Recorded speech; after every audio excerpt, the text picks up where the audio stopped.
Assalamualaikum warahmatullahi wabarakatuh. Selamat siang. Salam sejahtera bagi kita sekalian. Oke, terima kasih atas kesempatannya teman-teman untuk bisa hadir di mata kuliah konsep dasar PAUD Pendidikan Anak Usia Dini.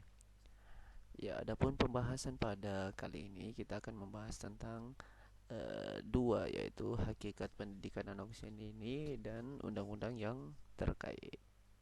Oke, sebelum memulai pembelajaran, marilah kita berdoa bersama-sama menurut keyakinan kita masing-masing. Berdoa dimulai.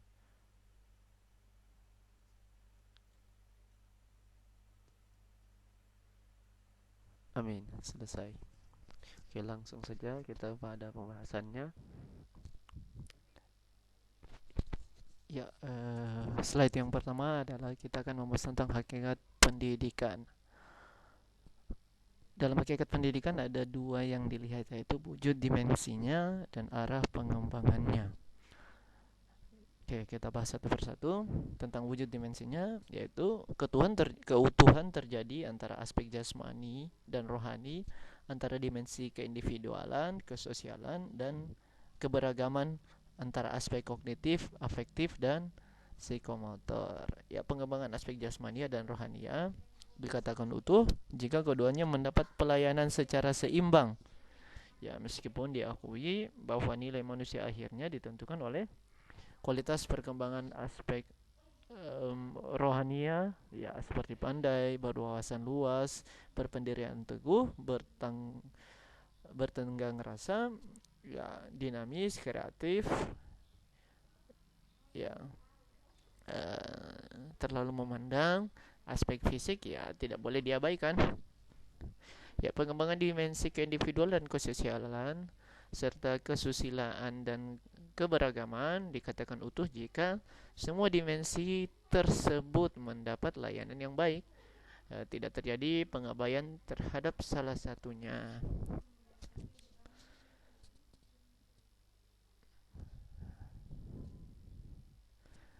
Ya, yang kedua, pembahasan berikutnya adalah uh, arah pengembangannya.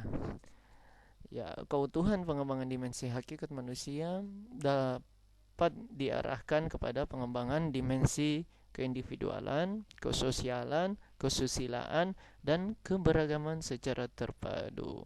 Ya, keempat dimensi tersebut tidak dapat dipisahkan satu sama lainnya. Ya, jika dianalisis satu persatu, gambarannya seperti ini. Ya, pengembangan yang sehat terhadap dimensi keindividualan memberi peluang pada seseorang untuk mengadakan eksplorasi terhadap potensi-potensi yang ada pada dirinya, ya, baik kelebihannya maupun kekurangannya. Ya, pengembangan yang sehat terhadap dimensi kesosialan yang lazim disebut pengembangan horizontal, yang membuka peluang terhadap ditingkatkannya hubungan sosial sesama manusia dan antara manusia dan lingkungan fisik, yang berarti memelihara kelestarian lingkungan di samping mengeksploitasinya. Ya, pengembangan yang sehat dan dimensi kesusilaan akan menopang pengembangan dan pertemuan dimensi kehidupan dan kesosialan. Begini, pengembangan domain kognitif, afektif, dan psikomotor di samping keselarasannya juga perlu diperhatikan arahnya. Ya, dalam arti arah pengembangan dari jenjang yang rendah ke jenjang yang lebih tinggi. Ya, kesimpulannya bahwa pengembangan dimensi hakikat manusia yang utuh, ya, diartikan sebagai pembinaan terpadu terhadap dimensi hakikat manusia sehingga dapat tumbuh dan berkembang secara selaras. Ya, pengembangan yang tidak utuh adalah pengembangan yang tidak utuh terhadap dimensi hakikat manusia. Akan terjadi di dalam proses pengembangan jika ada unsur dimensi hakikat manusia yang terabaikan untuk ditangani. Ya, misalnya, ya, dimensi kesosialan didominasi oleh pengembangan dimensi keindividualan ataupun domain afektif yang didominasi oleh pengembangan domain eh, ya, ataupun domain efektif didominasi oleh pengembangan domain kognitif. Pemahaman yang tidak utuh berakibat terbentuknya kepribadian yang pincang dan tidak mantap. Ya, unit analisis pendidikan adalah manusia, mengandung banyak aspek dan sifatnya sangat kompleks. Oke, sasaran pendidikan adalah ya manusia itu sendiri. Ya, pendidikan bermaksud membantu peserta didik untuk menumbuhkan potensi-potensi kemanusiaannya. Ya, penampilan kemanusiaan manusia hari tampak melalui aktualisasi dimensi-dimensi kemanusiaannya. Ya, seperti kefitrahan, keindividualan, kesosialan, kesusilaan, dan keberagaman. Ya, upaya pendidikan yang berfokus pada pengembangan panca daya dan dimensi kemanusiaan ya, dengan dasar hakikat kemanusiaan yang akan terwujud dalam kehidupan sehari-hari. Ya, jadi pendidikan merupakan wahana bagi pengembangan manusia itu sendiri.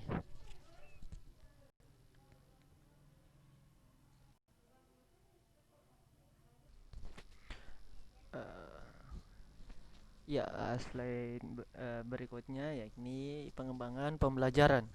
Ya, ya ada akan dalam slide ini membahas tentang pengembangan model pembelajaran.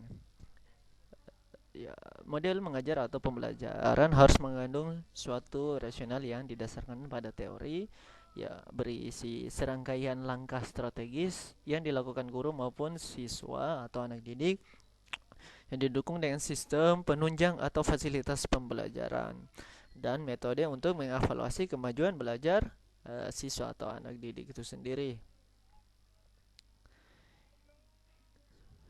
Ya, terdapat beberapa model mengajar atau pembelajaran ya antara lain ya model pemrosesan informasi, kelompok personal, kelompok sosial dan kelompok perilaku. Ya, model pembelajaran kompetensi, pembelajaran kontekstual, pembelajaran mencari dan bermakna, pembelajaran berbasis pengalaman, pembelajaran terpadu dan pembelajaran kooperatif. Ada juga model pendidikan guru berbasis akademik, ya performansi, kompetensi, ya lapangan, pelatihan, pembelajaran mikro, intensif, ya, jarak jauh dan lain sebagainya. Oke, adapun dasar pemilihan pembelajaran atau pendekatan model atau prosedur dan materi pembelajaran yakni tujuan pembelajaran itu sendiri, karakteristik pembelajaran serta kemampuan siswa dan gurunya. Ya, pengembangan model kegiatan Bayern Center and Cycle Time ya, atau BCCT atau biasa di Indonesia itu disebut sentra, itu untuk dapat mengembangkan potensi dan kemampuan anak usia TK didasarkan pada pembelajaran sebagai sistem yang mempertimbangkan komponen raw input, environmental input, instrumental input, proses dan output. Maksudnya adalah environmental input adalah tuntutan tujuan pembelajaran yang menghendaki perkembangannya seluruh potensi yang dimiliki oleh anak melalui pembelajaran sentra. Sedangkan instrumental input itu ya tumbuh kembang anak itu sendiri. Kemudian merancang atau mendesain dan implementasi proses pembelajaran. Itu masuk dalam ranah proses. Ya, sedangkan dihasilkannya anak yang berkembang seluruh potensi dan kemampuan yang dimilikinya itu adalah output.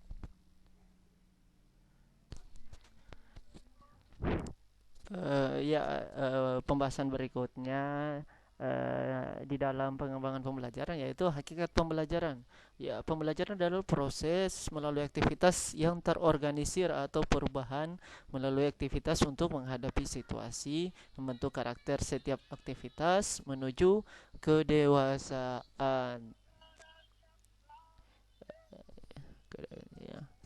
Oke, pembelajaran adalah perubahan perilaku yang relatif permanen sebagai hasil dari pemberian penguatan. Ya, pembelajaran dalam proses pendewasaan adalah perubahan dalam kehidupan individu dengan tidak terpaku pada faktor genetis, namun berubah karena pemahaman, perilaku, persepsi, dan motivasi. Ya, pembelajaran itu sekurang-kurangnya memiliki 4 prinsip. Ya, pertama yaitu dapat memotivasi pembelajar. Terus materi pembelajaran terorganisasi dan terstruktur. Yang ketiga itu memiliki tahapan-tahapan instruksional. Dan yang keempat itu dapat memodifikasi perilaku pembelajaran. Oke. Ya, belajar bagi manusia menjadi suatu kewajiban yang melekat padanya sepanjang hayat. Ya, bagaimana seharusnya seseorang terus-menerus meningkatkan kemampuan hidupnya, dan hal itu sudah dituliskan uh,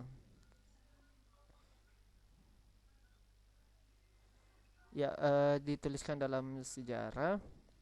Ya, sejarah pendakian manusia, di mana manusia akan menemukan dalam hidupnya setiap hal yang terkait dengan dirinya, lingkungan alam sekitar, juga Tuhannya sekalipun. Ya, manusia memiliki keistimewaan dibandingkan dengan makhluk lain, yaitu binatang, yakni terletak di mana manusia memiliki foresight atau kemampuan untuk menerawang dan mengantisipasi kehidupan masa depan yang jauh terletak dari kondisi atau situasi hari ini, yaitu ya dengan potensi kreatif yang sejak lahir dimilikinya. Ya, selama hidupnya manusia tidak berhenti belajar sepanjang hayat di kandung badan, dan dengan belajar maka manusia akan melanggengkan kecerdasan intelektual. Ya, kecerdasan itu tidak terbatas walaupun usia manusia semakin lama semakin tua.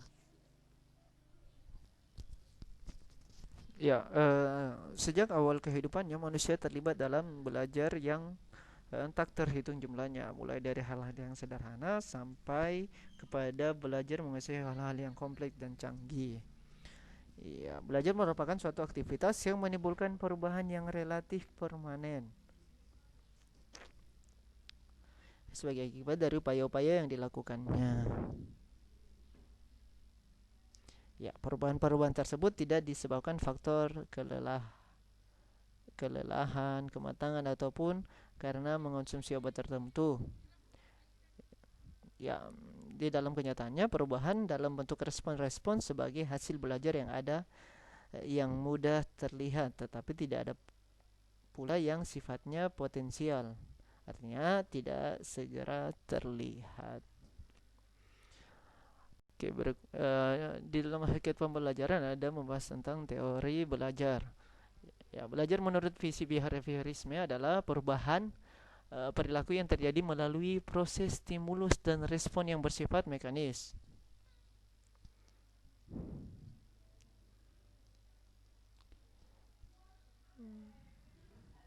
Ya, oleh karena itu, ya, lingkungan yang sistematis, teratur, dan terencana dapat memberikan pengaruh atau stimulus yang baik sehingga manusia beraksi terhadap stimulus tersebut dan memberikan respon yang sesuai.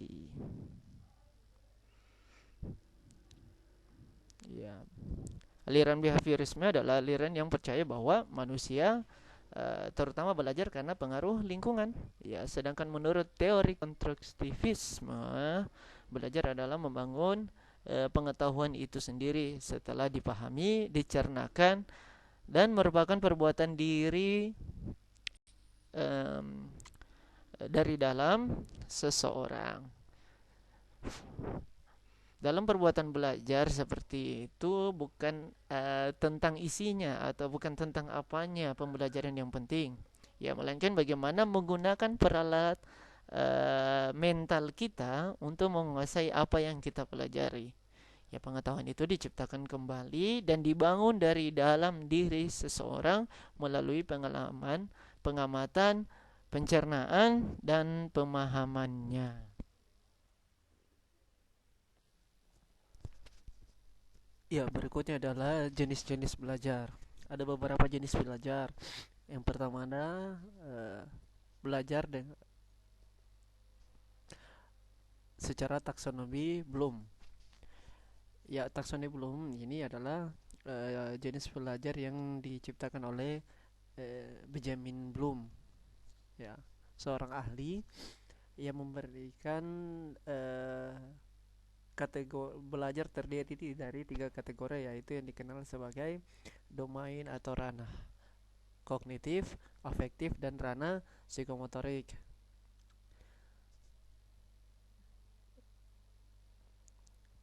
Ya,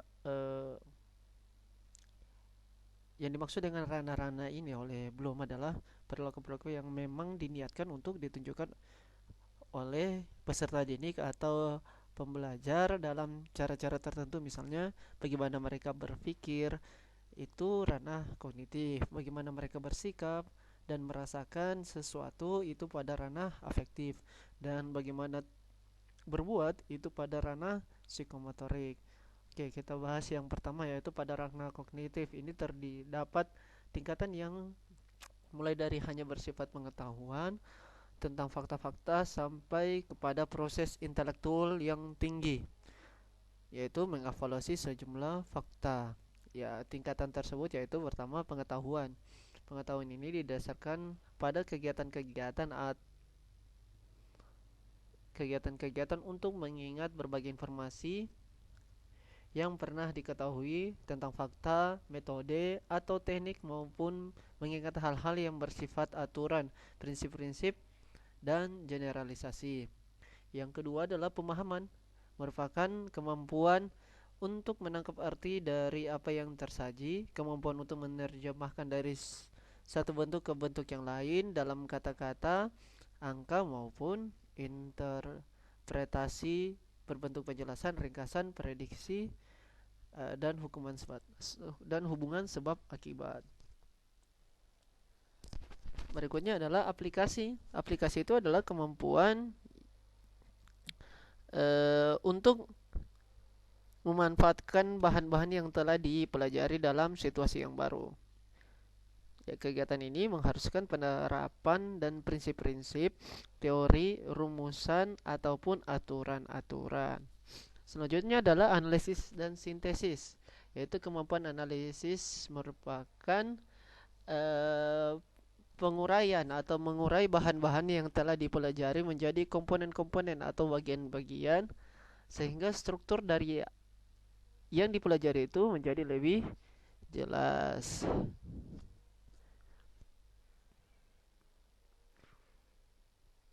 Ya. Selanjutnya adalah evaluasi. Ya, kemampuan ini mencakup kemampuan untuk memberi penilaian terhadap bahan-bahan atau fakta berdasarkan kriteria-kriteria tertentu. Ya, objek yang dinilai bersifat objektif, berbeda dengan penilaian dalam ranah afektif. Penilaian pada ranah kognitif menghasilkan kesimpulan yang lebih objektif pula. Ya, kata sifat yang digunakan sebagai hasil penilaian tersebut bukan baik atau tidak baik, tetapi misalnya efektif atau kurang efektif, efisien atau kurang efisien.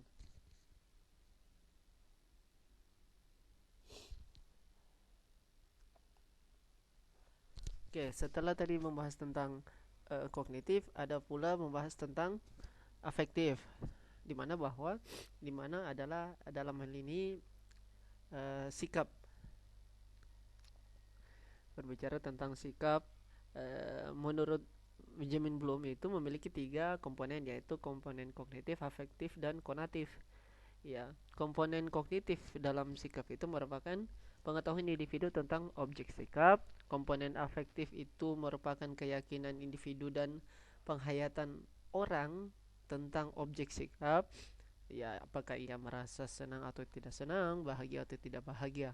Dan yang terakhir adalah komponen konatif. Pada aspek sikap itu merupakan kecenderungan kuat untuk berbuat, melakukan sesuatu sesuai dengan perasaan dan pengetahuannya terhadap objek itu sendiri.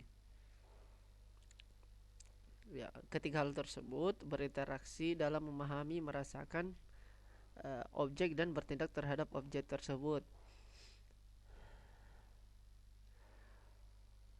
Ya, aspek sikap memiliki tiga ciri, yaitu intensitas, ya, yang merupakan kekuatan perasaan terhadap objek.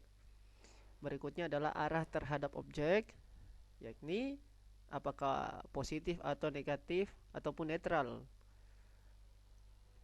Dan ciri berikutnya adalah target, yakni merupakan sasaran sikap terhadap apa sikap yang ditujukan.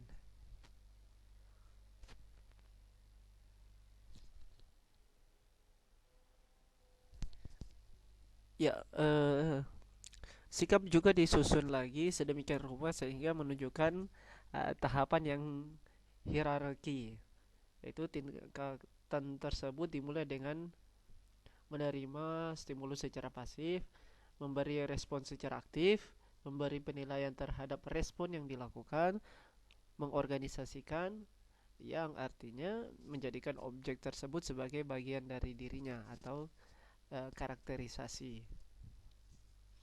Oke, yang terakhir, yang ketiga adalah aspek psikomotorik.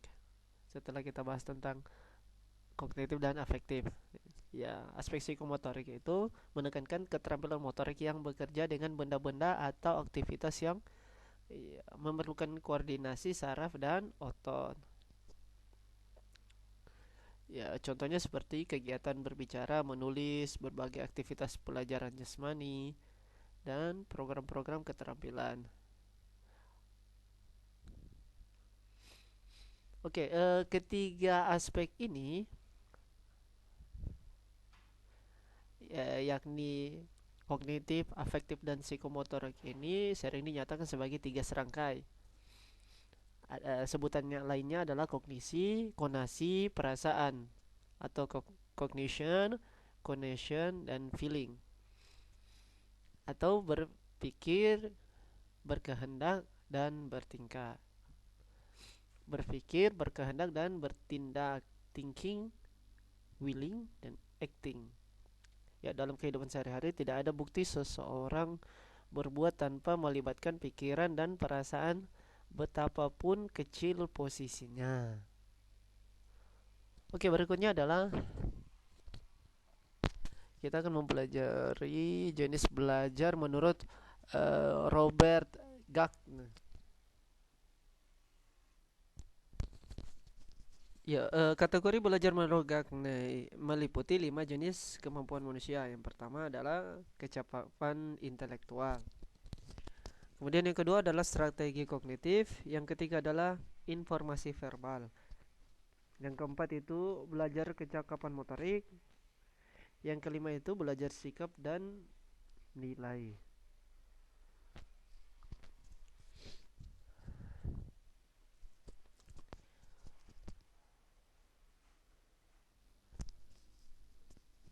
Ya, berikutnya adalah konsep Montessori. Konsep belajar menurut Montessori. Montessori kembali adalah seorang ahli dalam bidang psikologi dan pendidikan anak usia dini. Dia mengkategorikan atau mengkonsepkan jenis belajar itu terbagi atas 5 jenis.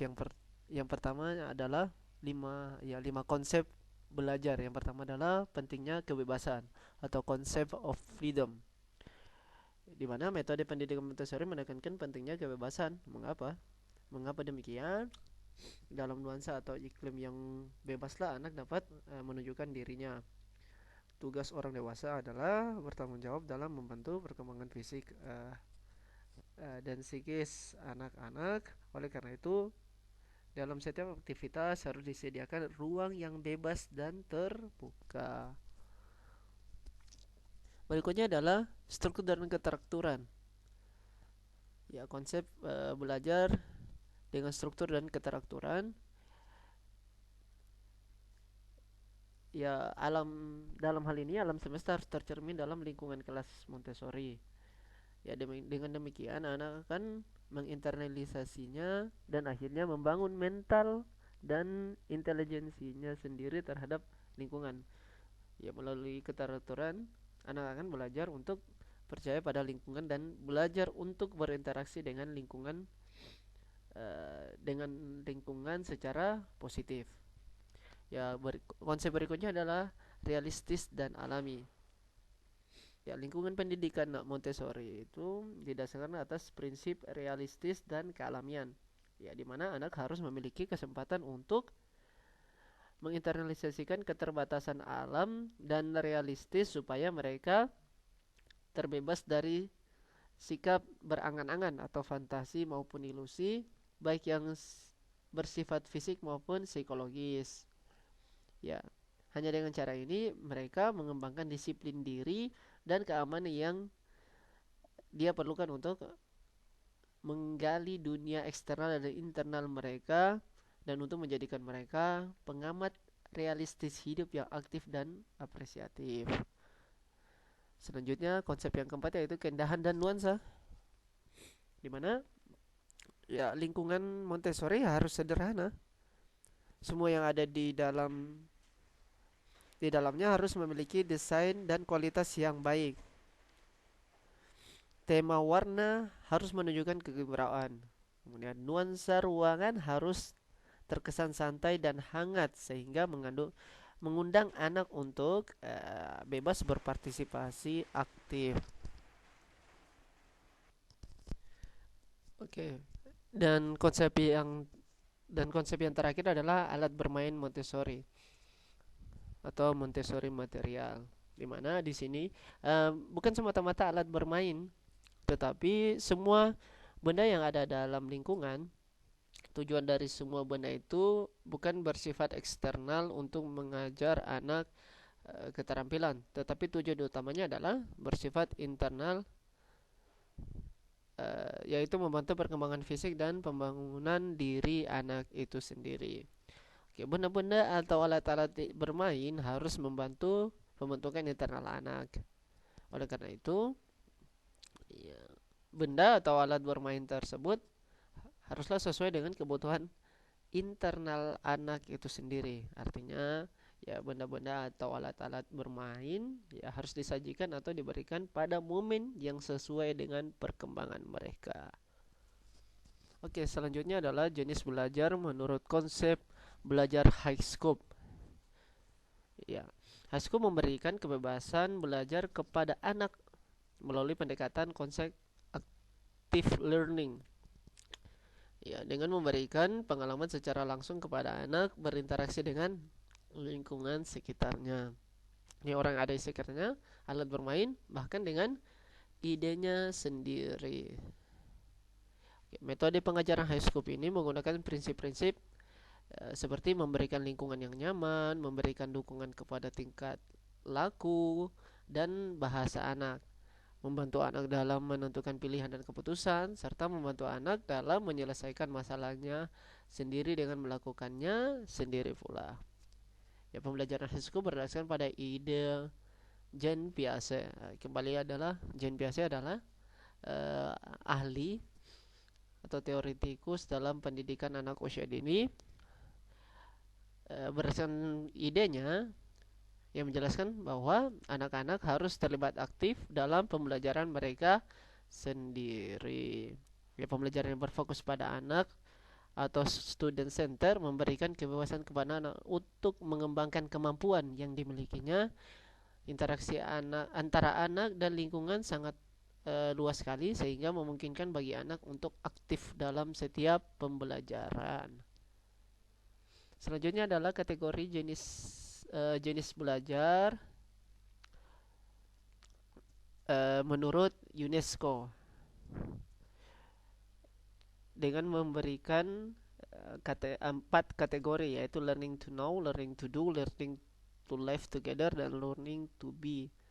Dimana learning to know itu adalah memfokuskan pengetahuan dasar dan umum dengan kesempatan untuk bekerja pada bidang khusus yang terus berkembang sesuai dengan perubahan ilmu pengetahuan dan teknologi serta sosial ekonomi. Ya, pada learning to know ini terkandung makna bahwa belajar bagaimana makna belajar bagaimana belajar itu sendiri. Ya, ada tiga aspek. Supaya lebih mudahnya begini, ada tiga aspek, yaitu apa yang dipelajari, bagaimana caranya seseorang bisa mengetahui dan belajar, serta siapa yang melakukan kegiatan belajar itu. Berikutnya adalah learning to do.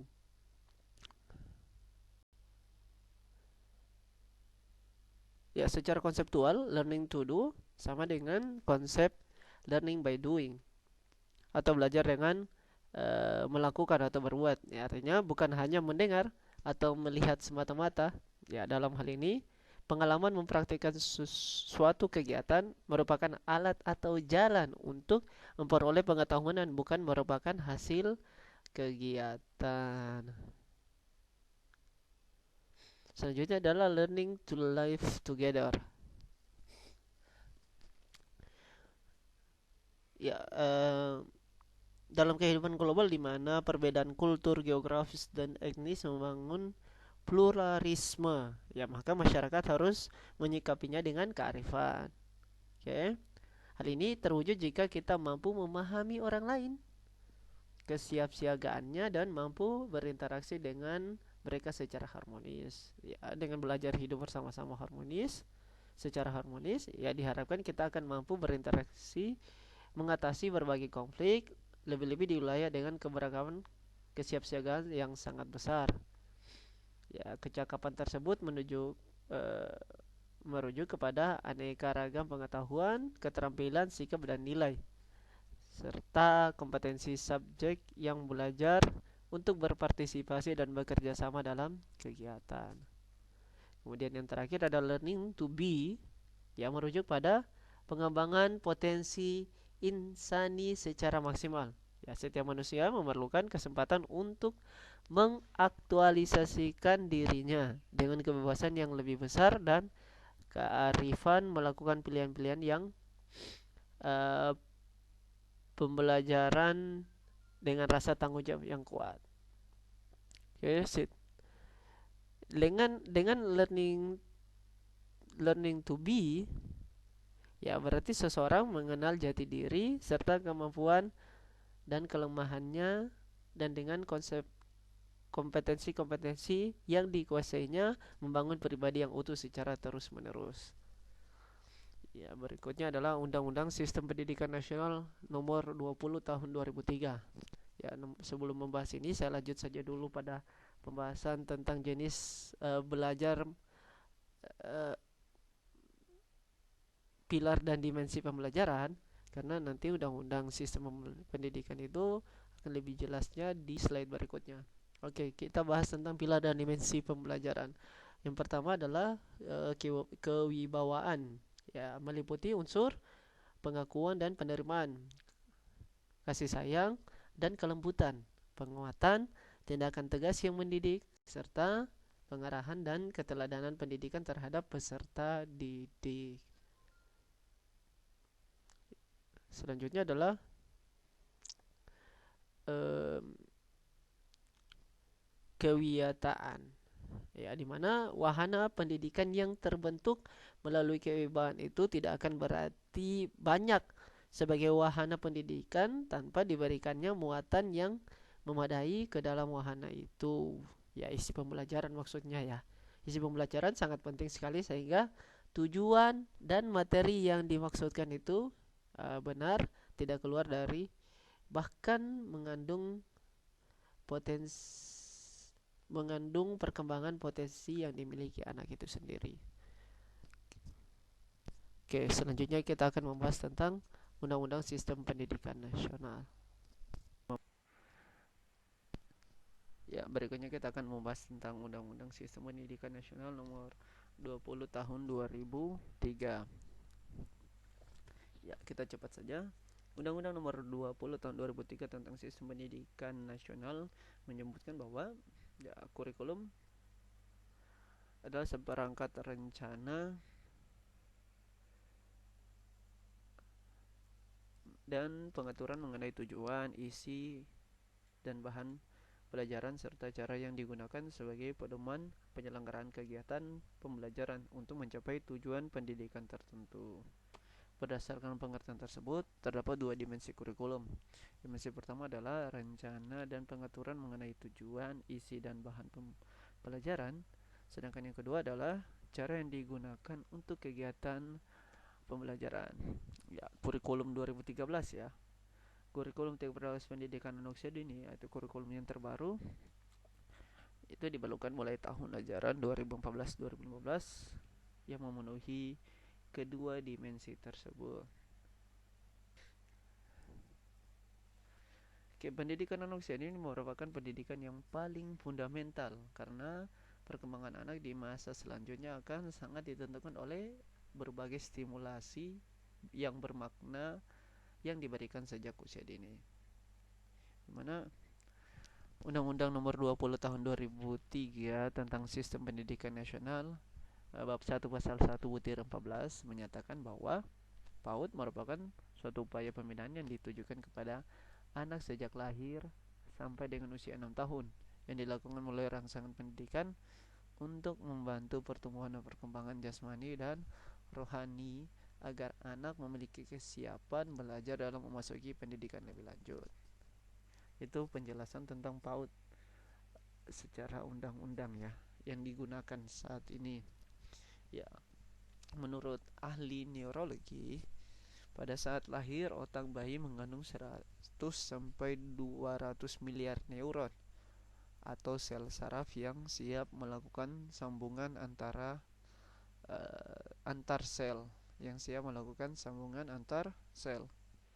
Ya, sekitar 50% kapasitas kecerdasan manusia telah terjadi ketika usia 4 tahun dan menjadi 80% ketika berusia 8 tahun serta mencapai titik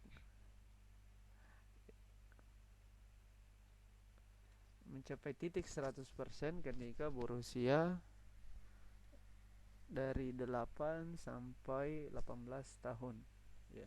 Jadi 20% itu ketika berusia 8 sampai 18 tahun. Ya 50% itu terjadi pada usia 4 tahun. Pada ranah PAUD itu sendiri. Ada juga penelitian yang lain menunjukkan bahwa kasih sayang yang diberikan pada anak itu bisa merangsang 10 triliun sel otak. Namun dengan satu bentakan saja 1 miliar sel otak akan rusak. Sedangkan tindakan kekerasan dan memusnahkan itu akan memusnahkan 10 miliar sel otak. Ya, sekali lagi ini sangat penting ya, rentan ya. Perlakuan yang baik untuk anak usia dini akan menciptakan hal baik juga untuk anak itu sendiri. Sedangkan hal buruk yang diberikan kepada anak akan menciptakan perkembangan yang buruk juga bagi anak itu sendiri. Itu tergantung dari pembahasan neurologi ini, yaitu perkembangan otak.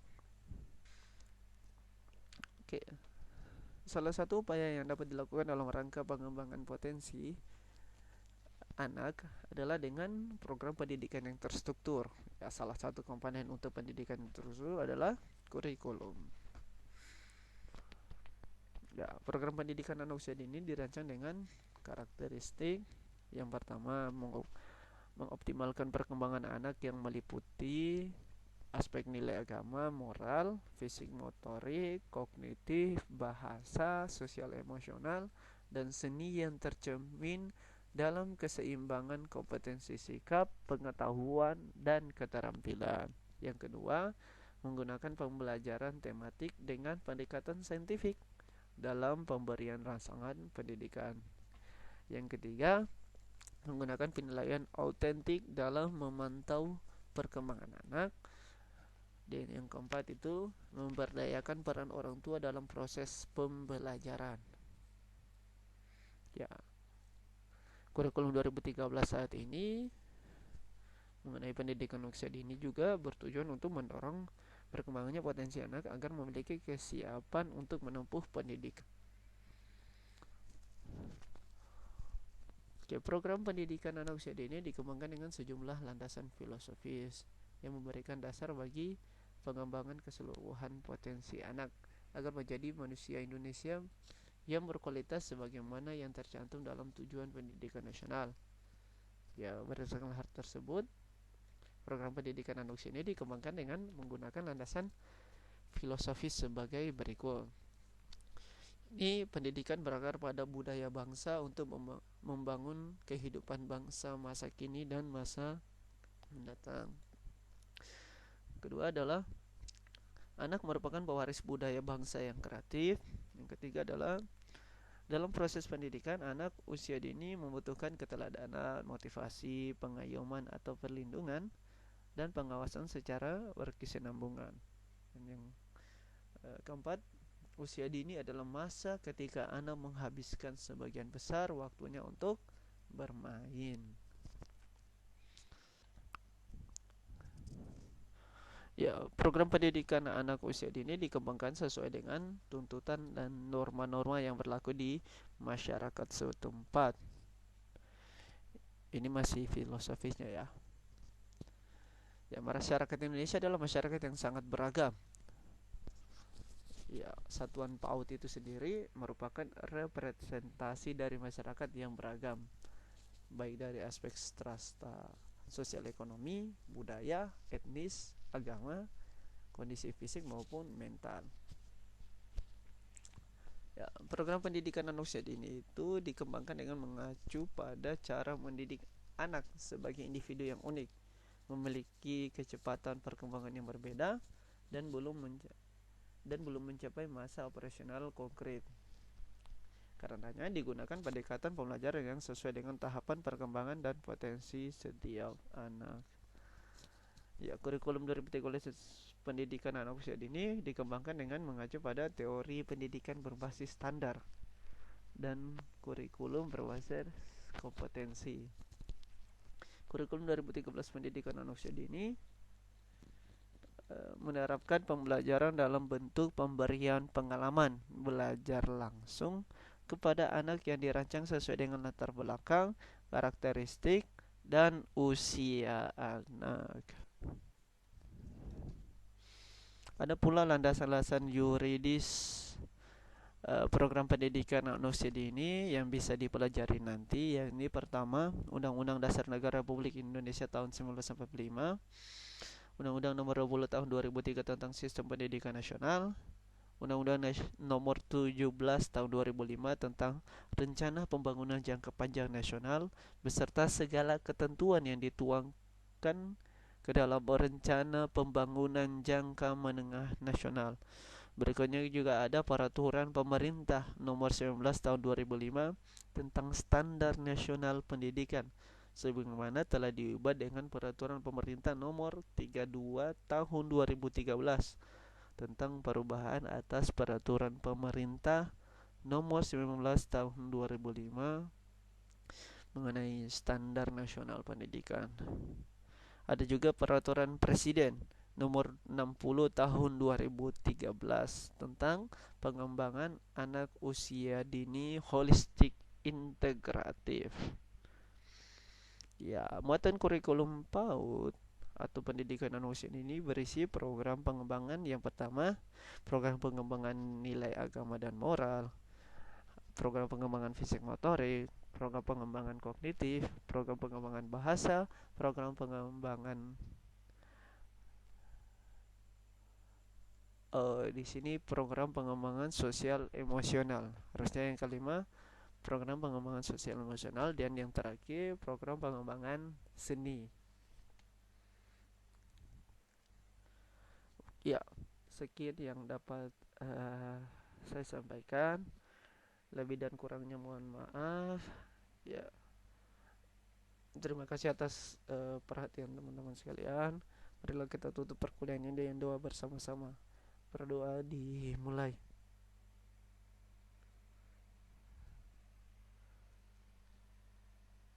selesai. Lebih dan kurangnya mohon maaf. Billahi taufik wal hidayah. Assalamualaikum warahmatullahi wabarakatuh. Selamat siang, salam sejahtera bagi kita sekalian.